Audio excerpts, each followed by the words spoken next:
Hi, it's Rifki again with another video. I'm just going to tell you my after effects of the virus, what I'm left with right now, about 2.5 months later, and I'll explain to you what's going on now. So I started having the symptoms of corona on March 16th. By the time March 17th rolled around, I felt extremely sick. I didn't have fever. I had terrible chest pains, as if someone literally was like pressing a cane like against my chest. I had muscle pain, I was feeling sick, I lost my appetite, my sense of smell was also like gone. I was sick in bed for the entire month till the end of Pesach. After getting better, I had a hard time walking like fast. I was able to walk, but like slowish. And like after 2 weeks, it started getting Baruch Hashem better. My taste buds were back. Everything was great. A few weeks later, it's about 7 weeks later, because this happened on Shavuos. Shavuos was on Shabbos. This past Shavuos was Shabbos. I started eating fish, and I asked the people at the table, I said, 1 second, is the fish fresh? So everyone was like, it's fine, everything is good, I don't see an issue. Then I started drinking the chicken soup, eating the chicken soup, whatever, and the chicken soup tasted awful. It was really disgusting. And like I saw like anything that I was eating, especially protein, had like this moldy, grassy type of taste. So I thought maybe I had like a cold or whatever. So the next morning, by the Shabbos day meal, I was eating eggs, and the eggs started tasting, it was like nauseating.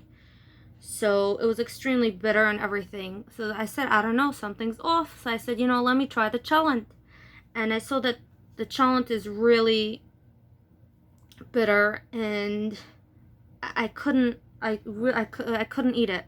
So as the days go by, I realized that this is like my new reality. I can't, a lot of basic foods, especially proteins, taste extremely awful. So I also noticed that spice and vegetables like garlic and onion taste extremely bitter. And any of the foods that have that spice in it also have a disgusting taste.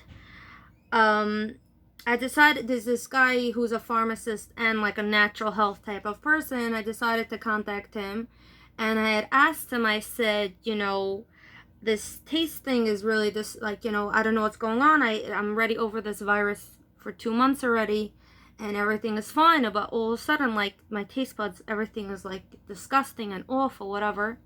So he told me, he said, you could try, he said, okay, so how about you try zinc and vitamin C. I told him that I tried zinc when I had the virus, and I got very dizzy from it. So obviously I'm sensitive to zinc, and it's not something I could touch.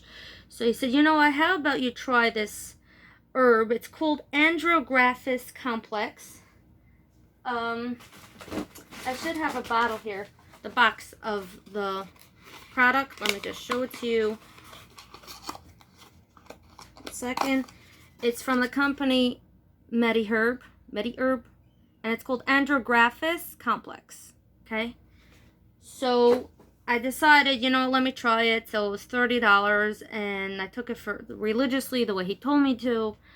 And he said, oh, it's very common that people 2 months after the virus, it happens that their taste buds are off.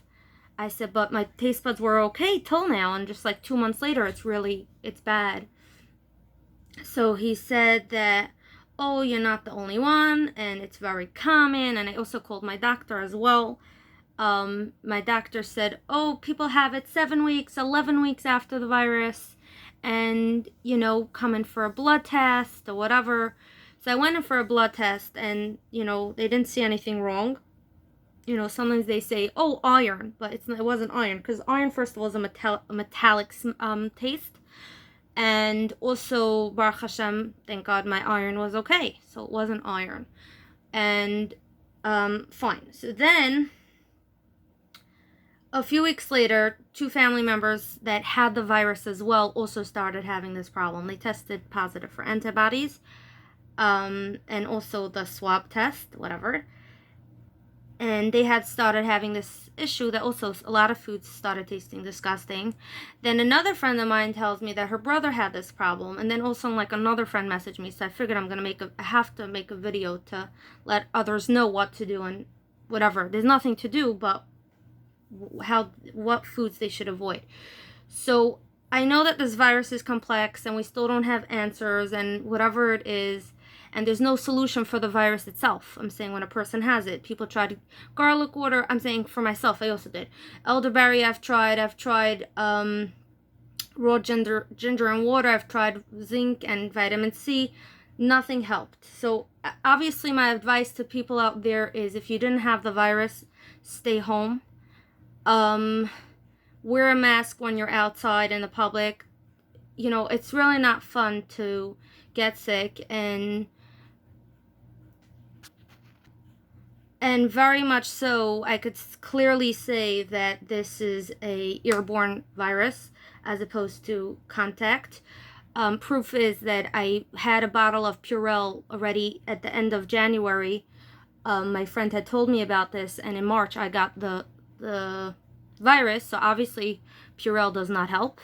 I'm saying it's a way of preventing it, but again, it didn't help me. So obviously I had to wear a mask or whatever it was to prevent it, but obviously it was meant to be that I was supposed to get it. So now I'm still stuck with the sense of smell, and the taste buds are off. Also, everything, those foods that don't, the taste-wise, it's disgusting. The smell is also awful. My advice is definitely to stay away from all those foods that I've mentioned: eggs, fish, chicken, meat, garlic, onion, peanut butter, anything made out of rice, such as rice cakes. Franks are also bad. I do want to try Zoglow's vegetarian, but so far we haven't found it in the grocery, so whatever. I do say you should try to stick to dairy as much as possible, like cottage cheese and milk have higher amounts of protein. Paprika and beans are okay, like just, I'm saying for cholent wise. Carbs such as bread are usually fine, but I'm saying I found lately that like whole wheat bread was an issue. Macaroni usually doesn't have an issue, but there's some companies that has like when they cook it, or when you cook that from that company specifically, the taste could be extremely off. So, or the smell, so it has like a sandy smell. Sometimes food could also taste like sand when you have this problem. So definitely some macaronis could work, some of them can't. Corn and potatoes depends. It could be okay and it could also taste disgusting. I've had on and off with that. Depends on my mood. So like, let's say I'm eating cornflakes, I'll put in, let's say, craisins to like sort of spicing up the taste or sweeten it. Cakes or cookie also, if it has a strong taste of eggs, then it could taste disgusting. Like I've had some cookies that, you know, there was eggs in it, so somehow it tasted off. I try to drink whey protein shakes that have, so like that we have some protein in my body. In general, like I've mentioned before, cooking and tastes, like it's hard for me or my family members that have this problem right now to be able to detect if, you know, if something's fresh or not. So I would need like another family member who hasn't got this problem to smell or taste things, because it's still off. So all in all, like I do have to mention that